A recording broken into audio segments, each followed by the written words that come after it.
Muy buenas noches y bienvenidos ahora sí al cierre de Wall Street. A estas horas, entre otras muchas cosas, Joe Biden termina su especie de gira nórdica, convirtiéndose en una suerte de conde vikingo. No está muy claro. Si me permiten, termina con una reflexión dura, hablando de Vladimir Putin, pero eso sí, como atada, asegura Biden que más allá de la disposición de armas nucleares en Bielorrusia, la realidad es que Vladimir Putin no va a utilizar esas armas nucleares. De hecho, dice que no hay posibilidad real de que esto ocurra. Le escuchamos. They did that last time they tried to. But with regard to, I don't think there's any real prospect, you never know, but of Putin using nuclear weapons. Not only has the West, but China and the rest of the world has said, don't go there. No hay una posibilidad real de que Rusia, de que Vladimir Putin utilice armas nucleares.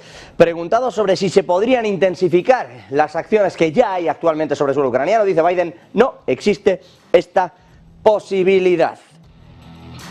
Lo que sí parece claro, ha dicho Biden, evidente, palmario, es que va a entrar Ucrania en la OTAN cuando termine la guerra y que Ucrania va a prevalecer. De hecho, Joe Biden en esa misma rueda de prensa ha dicho que la guerra no va a durar años, porque Vladimir Putin va a descubrir que no le interesa que dure años.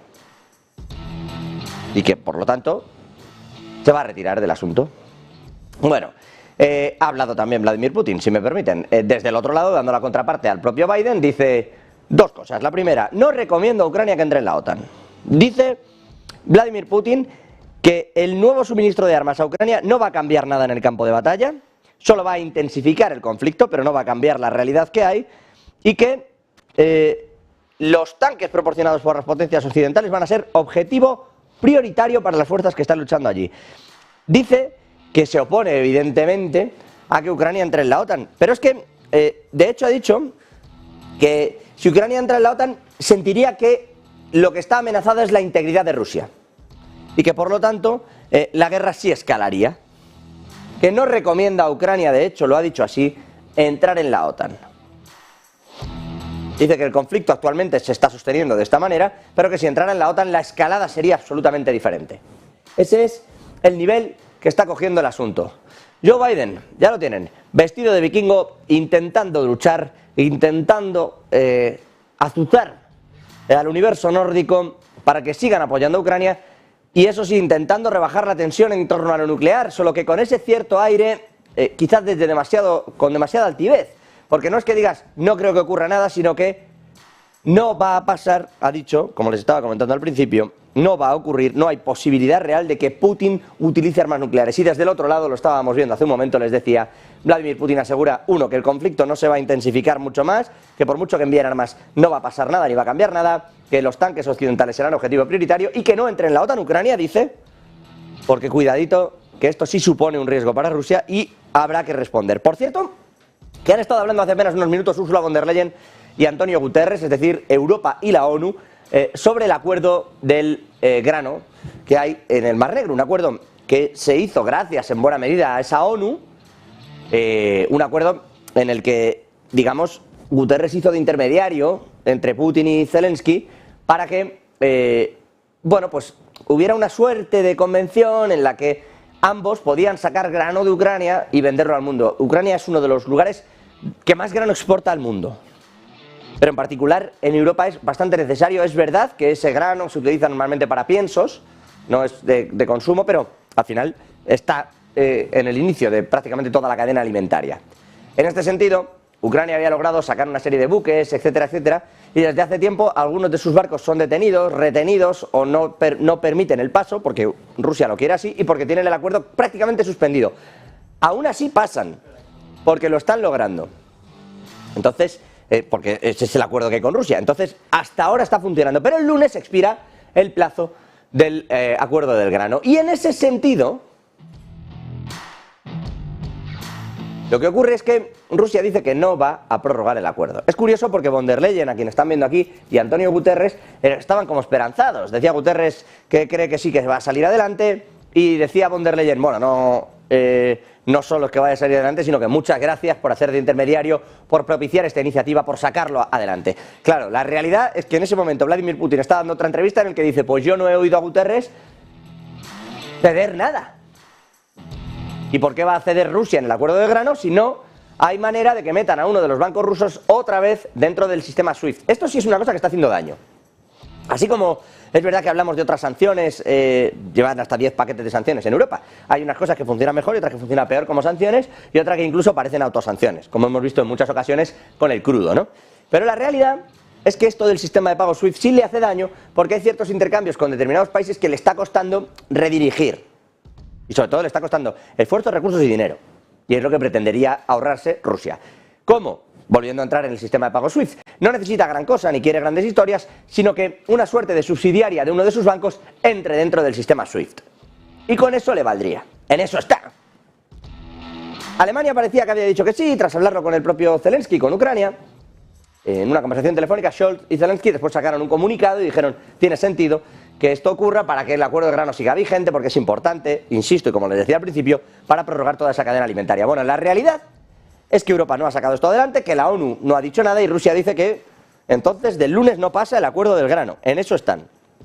Por cierto, que ya que estoy yo hablando de Alemania, si me permiten, hoy, y respecto a ese envío de armas que decía Vladimir Putin que es inútil que manden a Ucrania, bueno, la realidad también es que Alemania insiste en ello y persiste y además está rehaciendo sus propias maquinarias. De hecho, le ha pedido a Rheinmetall, la fabricante de tanques, el gobierno de Olaf Scholz le ha pedido que continúe con la fabricación particularmente de municiones, hasta 4.000 millones, que se dice pronto, de euros gastados en municiones. ¿Para qué? ¿Con qué objetivo? Marta Vilar, muy buenas noches, tú dirás.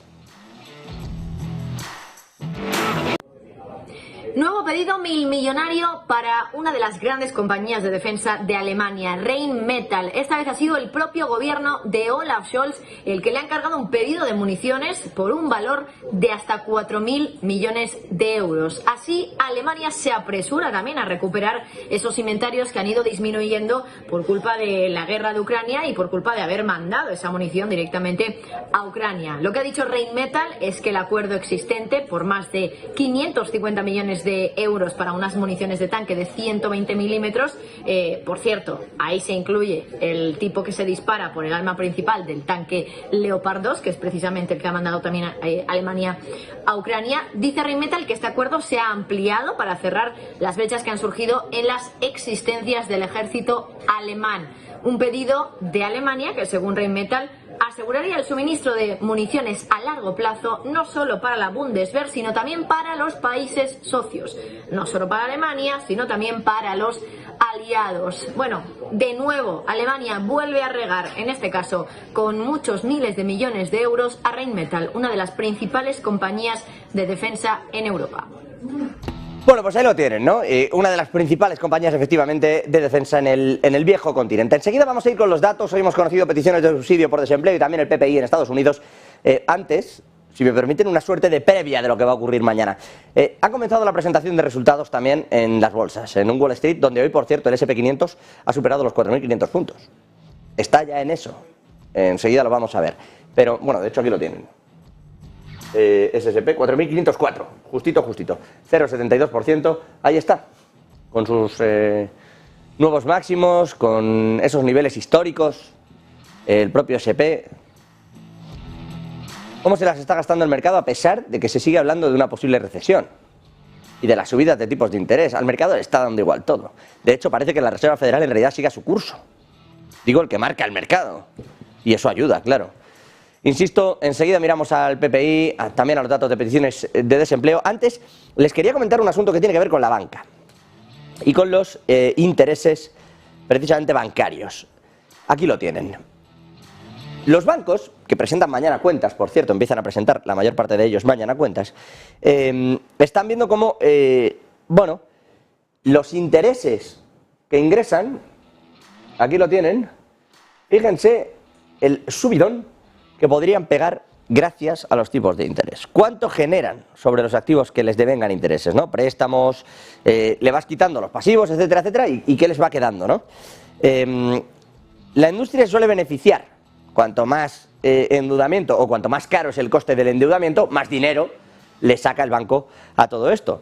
Pero el ritmo de tasas agresivas por parte de la Reserva Federal lo que ha obligado es a desembolsar más a los depositantes, intentando, bueno, pues en realidad que a su vez aumente la rentabilidad en la cartera de tipos que ya tienen, porque el problema es que te suben unos tipos sobre algo que ya posees y en muchos casos no está cambiando. Bueno, los gastos por intereses te van a disparar. Y esto no es bueno para la banca. Se espera, eso sí, que los ingresos netos por esos intereses también aumenten, aunque lo van a hacer al ritmo más lento. En concreto, por ir a cifras, 78.000 millones, desde los 15.000 millones del año pasado, es lo que va a crecer el coste por los intereses de los bancos. Porque ellos, a su vez, tienen sus propios bonos. Fíjense, Citigroup de 3.700 a 17. JP Morgan de 3,5 a 18. De 3,1 Goldman a 14,5. De 2,5 Bank of America a 16,4, Wells Fargo de 1,4 a 7,4 y Morgan Stanley de 1,3 a 5. 5.000, ven la B, pero esto es en términos anglosajones, 3.700 millones a 17.100.